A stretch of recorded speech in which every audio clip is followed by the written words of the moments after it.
Eder. Mech. Pallister. Claudio, mi senti? Sì, ti sento, sì, ciao, buondì. Senti, stamattina a Storie Italiane Sebastiano Visentin ha raccontato un aneddoto di non lo so quanti anni fa, che praticamente Lilli gli aveva chiesto di accompagnarla a una riunione allo stadio di Muggia perché gliel'avevi chiesto tu, ma non gli ha detto il tuo nome, gli ha detto me l'ha chiesto il presidente di andare, che mi puoi accompagnare, e lui l'avrebbe accompagnata. Quando sono arrivati là però c'eri soltanto tu e nessun altro, e Lilli avrebbe detto a Sebastiano da parte: portami via da quest'uomo.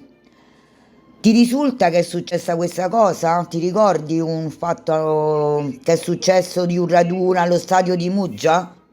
Mi ricordo benissimo quell'aneddoto perché si tratta della commemorazione dopo 40 anni della nostra staffetta, che è un record mondiale, mia e di altri 3 miei consoci, che abbiamo fatto a Muggia, su quella stessa pista, il 10-12 ottobre del 75. Questo succedeva 40 anni dopo, perciò nel 2015 io le ho detto che facevamo questa festicciola, questa commemorazione, siccome anche lei probabilmente se la ricordava, perché è una cosa che è durata 36 ore, se non erro, in tutto. Eravamo 4 più una riserva, mancava uno dei 5 perché Andrea Calò era in Puglia a trovare i suoi parenti in quel giorno. Stiamo parlando del 10 o 12 ottobre del 2015, perché erano 40 anni dall'avvenimento.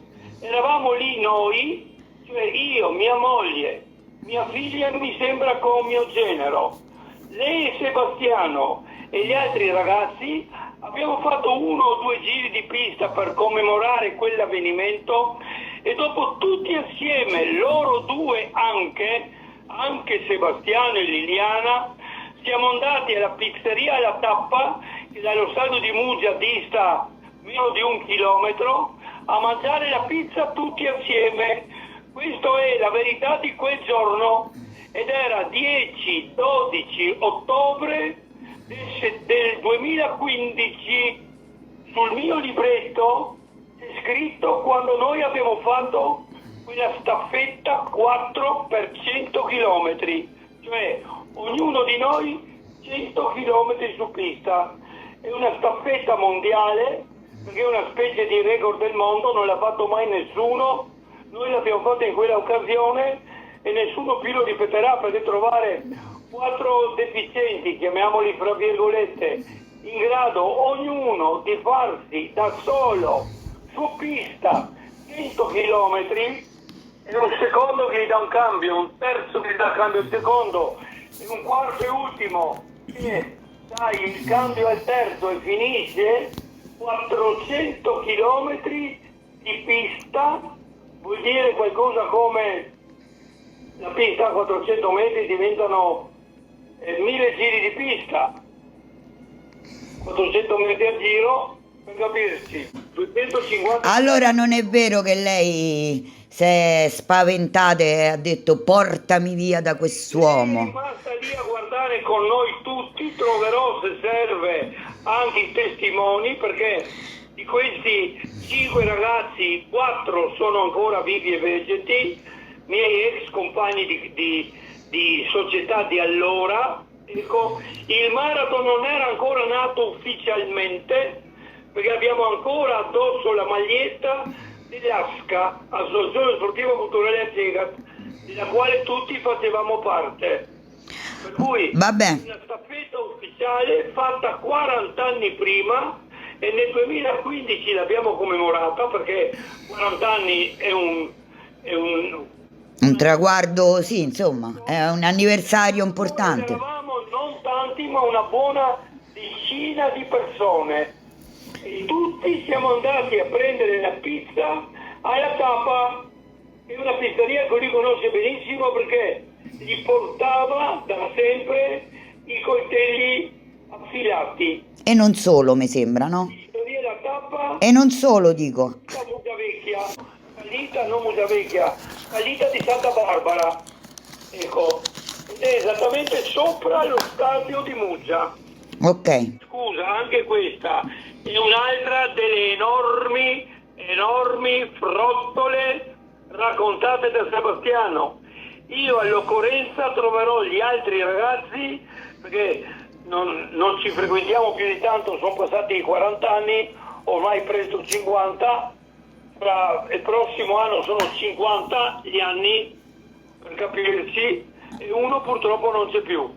Ecco, bene, io li posso portare a testimoni che il 10-12 ottobre del 2015 abbiamo fatto la commemorazione lì, così, per conto nostro, e siamo andati tutti assieme a prendere la pizza alla tappa, altro che portami via da qua.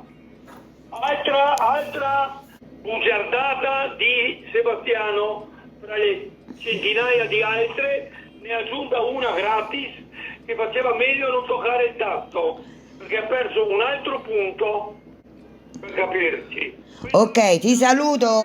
La notizia è veramente di pochi istanti fa, siamo qui all'interno del Parco di San Giovanni, l'ex OPP in quest'area verde, ecco dove vedete qui, nei quali Andrea, ecco, mostriamo, ci sono carabinieri, polizia, e tra quella vegetazione è stato trovato un cadavere all'interno di un sacco nero.